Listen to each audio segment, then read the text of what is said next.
Our third speaker is Rachel Maggi. She's also an international studies major. Her focus is in South and East Asian studies, and she has a minor in global health and a certificate in sustainability. Her international travels include study abroad and interning in India, as well as traveling to France, Mexico, the Bahamas, and Canada. She's studied French, Mandarin, and Hindi here at the University of Iowa. As you've already heard, she's recently been awarded a Fulbright. She'll use it to conduct research on breast and cervical cancer knowledge and perception in India. And her hope is to pursue a master's in public health. Please help me to welcome Rachel.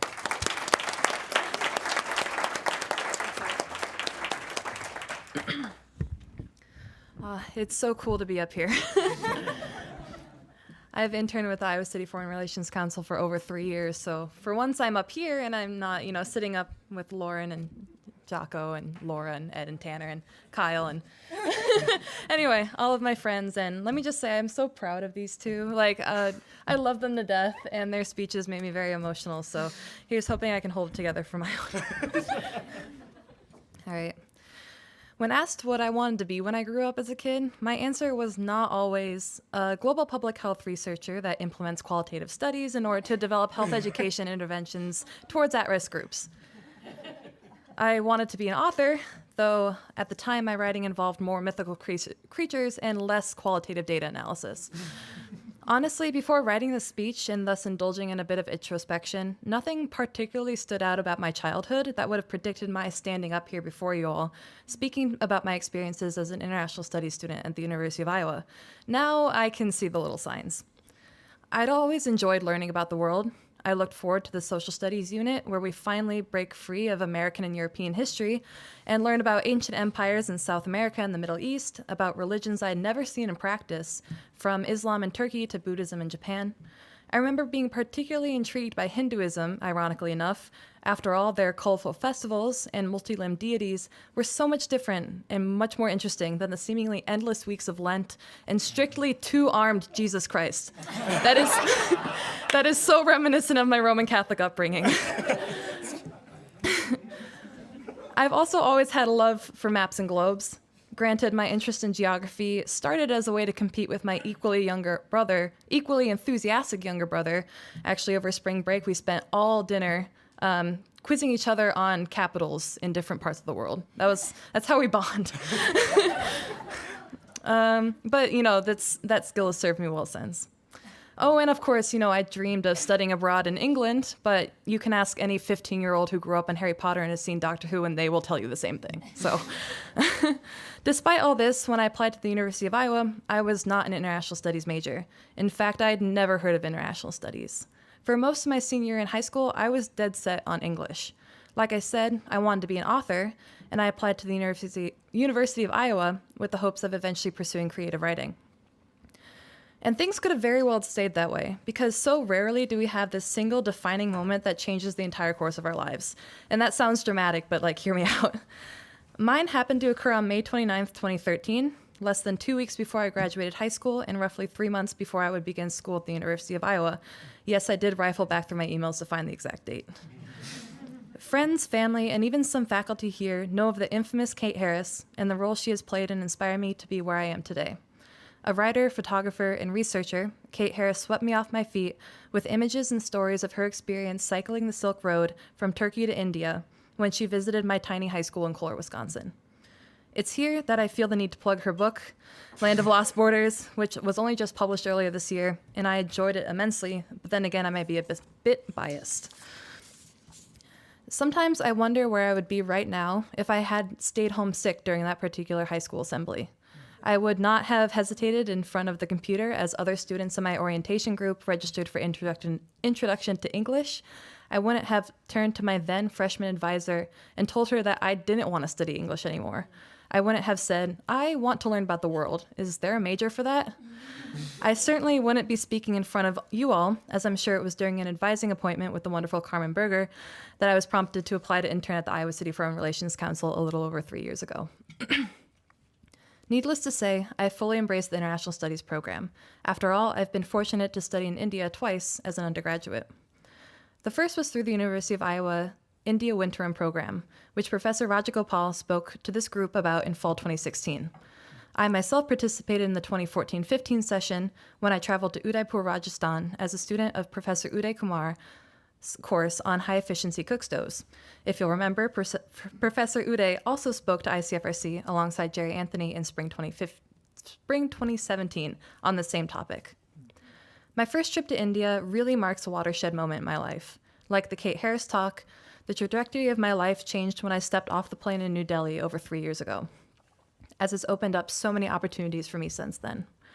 I also consider this program my first experience with global health, and with women's health, specifically in the context of India.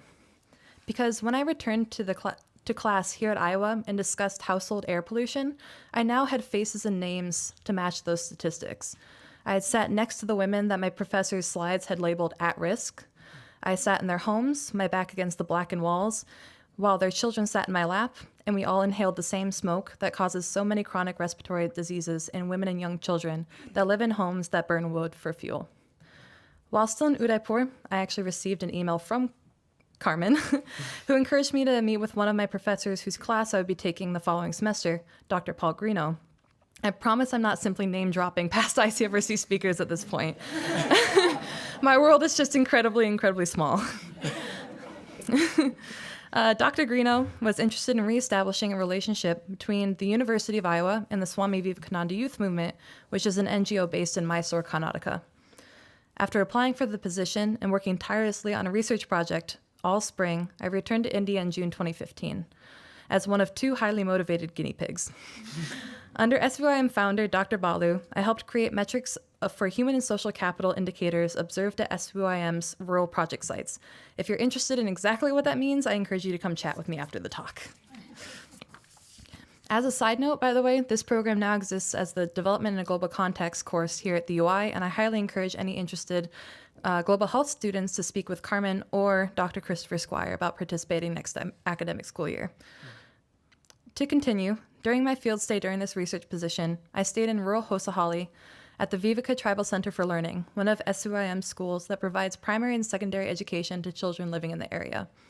Again, when I returned to my global health coursework and read about level of education completed as a social determinant of health, I could once again put faces and names to the individuals that SUIM was directly benefiting through their projects. I could think about the lively group of girls who ambushed me while I was transcribing an interview with the school superintendent and began an impromptu lesson in Kannada, the regional language, with me as their unsuspecting student. As someone who would like to continue researching global health in the future, these kinds of interpersonal experiences are essential. Forming meaningful relationships with people and communities involved in your research has the capacity to grant you a greater understanding of your role as a researcher, beyond what the institutional review boards will tell you. Now when I read about household air pollution or malnutrition or diarrheal diseases, I think about Kaju, a 3-year-old girl who lived in one of the homes where we tested high-efficiency cook stoves and who offered to let me hold her baby goat. The moment I began thinking about Kaju and all the other people I met while studying in India, before I thought about whether this information was going to be on the midterm, I took one step closer to becoming the researcher and the academic that I really want to be in the future. The ability to put faces and names to statistics reminds you, startlingly so, about your actions as a researcher and how they have real consequences, good and bad, within the communities that you're attempting to serve. I've been fortunate enough to receive an opportunity to return to India for a 3rd time, as was mentioned a few times. I'm really thankful, as a Fulbright Nehru student researcher beginning in August of this year.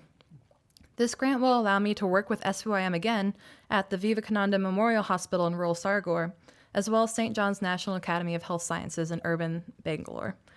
I will be conducting qualitative research on perceptions of breast and cervical cancer in these communities through the use of individual interviews and focus group sessions. Hopefully, I will return to speak more to you about that during the annual Fulbright awardee ICFRC talk in July. To say that my ability as a researcher will be put to the test is an understatement. I promise I'm already working hard on filling out paperwork to receive research clearance, and I'm communicating with professors here and my mentors abroad in India to formulate an effective and appropriate research methodology. My hopes for the research is to gather a base of data and write up my preliminary findings for both of my host affiliations so that they may use the data to create sustainable health education interventions to address breast and cervical cancer in their communities. In an ideal world, I will be able to return to these communities and help implement these interventions as I continue to pursue my future PhD and MPH studies. So please cross your fingers. To end my section of the talk, I wanted to read a small excerpt from an email I sent Kate Harris after returning from my orientation here at the University of Iowa almost 5 years ago. Suddenly, I feel excited about starting classes and finally learning about the world that I want to help and change for the better. I realized that if I could understand the world I live in outside of Kohler, outside of Wisconsin, and outside of the United States, maybe I could actually do something. Though I'm not quite sure what that is yet, I think I'm taking steps in the right direction. As a student and as a future researcher, I am constantly trying to understand this world we live in, and I hope I never reach a point where I believe I have nothing more to learn. Thank you.